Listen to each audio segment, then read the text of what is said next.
Kita sudah mendengarkan pembacaan firman Tuhan dari 1 Korintus 16 ayat 1 sampai 4 dengan seksama tadi, dan kita juga sudah mendengarkan uraian akan ayat-ayat yang kita baca tadi dari buku pelajaran sekolah minggu LLB pelajaran keempat triwulan yang ketiga. Saya hanya ingin menambahkan apa yang sudah diuraikan dengan baik dari buku LLB kita tadi, terutama di bagian penerapannya sedikit saja. Sebelum itu, mari kita lihat kembali ayat-ayat yang sudah kita baca tadi.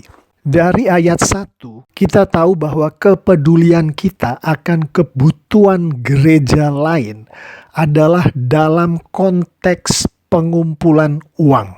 Kepedulian kita akan kebutuhan gereja lain adalah dalam konteks kita memberi uang. Kalau kita lihat lebih dalam lagi, ayat 1 sampai 4 ini tidak hanya berbicara mengenai mengumpulkan uang, mengenai memberi uang, tapi lebih dari itu adalah mengenai bagaimana menjadi steward atau pengelola dari uang yang adalah milik Tuhan.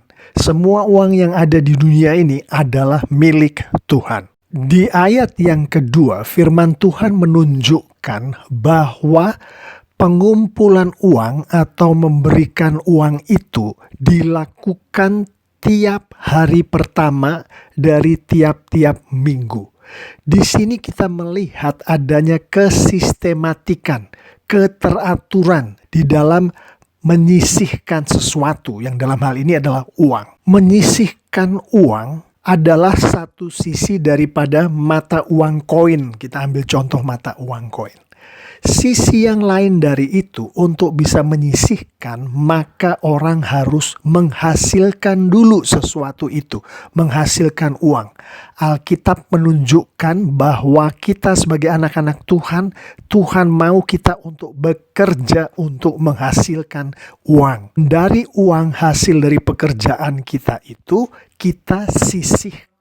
Kita perhatikan di sini, meskipun seluruh uang yang ada di dunia ini adalah milik Tuhan, tapi untuk menjadi pengelola uang Tuhan yang baik, pertama kali kita harus bekerja dulu untuk menghasilkan uang yang dari Tuhan itu yang akan diberkatkan ke kita. Kemudian baru disisihkanlah sesuai dengan apa yang disampaikan oleh firman Tuhan di ayat 2 ini. Masih di ayat 2, kita membaca, hendaklah kamu masing-masing. Itu artinya adalah setiap anak Tuhan secara pribadi. Jadi setiap anak Tuhan, Tuhan mau menyisihkan uang untuk keperluan Tuhan. Ini juga berarti Tuhan mau setiap anak Tuhan bekerja menghasilkan uang untuk keperluan Tuhan. Masih di ayat 2 juga kita membaca sesuai dengan apa yang kamu peroleh. Ini artinya kalau anak Tuhan memperoleh sedikit dari hasil kerjanya, maka yang disisihkan juga sedikit. Kalau anak Tuhan memperoleh banyak atas hasil kerjanya, maka yang disisihkan adalah banyak. Jadi Alkitab menunjukkan di sini bahwa berikanlah kepada Tuhan, sisihkanlah sebanding dengan apa yang Tuhan berkatkan kepada anak Tuhan ini. Kita akan lanjut ke ayat 3. Di ayat 3 dikatakan, aku akan mengutus orang-orang yang kamu anggap layak untuk menyampaikan pemberianmu. Pemberianmu di sini adalah uang. Jadi yang dimaksud dengan orang yang layak adalah orang yang bisa dipercaya untuk pegang uang. Karena dia akan membawa uang dari satu tempat ke tempat yang lain. Dan mungkin sekali uang itu jumlahnya juga cukup banyak. Makanya Rasul Paulus katakan bahwa ia akan mengutus orang-orang yang kamu anggap layak, yang kamu anggap bisa dipercaya. Perhatikan di sini, Paulus tidak mengatakan, aku yang akan menyampaikan pemberianmu itu. Aku yang akan menyampaikan uang itu. Bukan seperti itu yang Paulus bilang. Hal ini menunjukkan integritas yang tinggi daripada Rasul Paulus. Maksudnya adalah kalau ada uang yang masuk untuk keperluan Tuhan, bukan untuk keperluan Rasul Paulus, maka yang mengelola uang itu tidak selayaknya lah kalau hanya Rasul Paulus sendiri yang memegang dan membawa uang itu.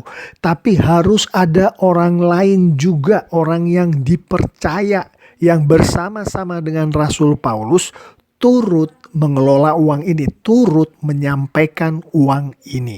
Dalam hal ini, Rasul Paulus justru tidak mau terlibat di dalam penyampaian atau pengelolaan uang ini. Dia mau orang lain yang bisa dipercaya melakukannya. Ini adalah integritas yang tinggi dari Rasul Paulus. Masih di ayat ketiga, firman Tuhan mengatakan, dengan surat ke Yerusalem, menyampaikan pemberianmu. Banyak penafsiran mengenai isi surat yang dimaksud oleh Paulus di ayat 3 ini. Ada yang bilang surat keterangan yang menerangkan siapa yang membawa. Ada juga yang bilang bahwa surat ini adalah surat yang menunjukkan dengan detail uang itu datangnya dari mana, ditujukan ke siapa, untuk tujuan apa, dan jumlahnya berapa. Semua itu ada di surat yang diberikan oleh Rasul Paulus melalui orang yang dipercaya tadi, yang akan menyampaikan uang itu ke gereja lain. Jadi mengenai uang ini, asal muasal, tujuan, dan segala sesuatu tentang uang ini dinyatakan dengan jelas. Ada transparansi yang tinggi di dalam pengelolaan uang ini. Demikianlah prinsip-prinsip yang ditunjukkan oleh Rasul Paulus akan bagaimana mengelola uang Tuhan dengan baik. Dari apa yang sudah kita bicarakan, kita tahu firman Tuhan menunjukkan bahwa anak-anak Tuhan di dalam mengelola uang Tuhan harus memberi. Penekanan diberikan kepada memberi. Mari kita lihat apa yang dikatakan Tuhan Yesus langsung mengenai. Ada di Kisah Para Rasul pasal 20 ayat 35.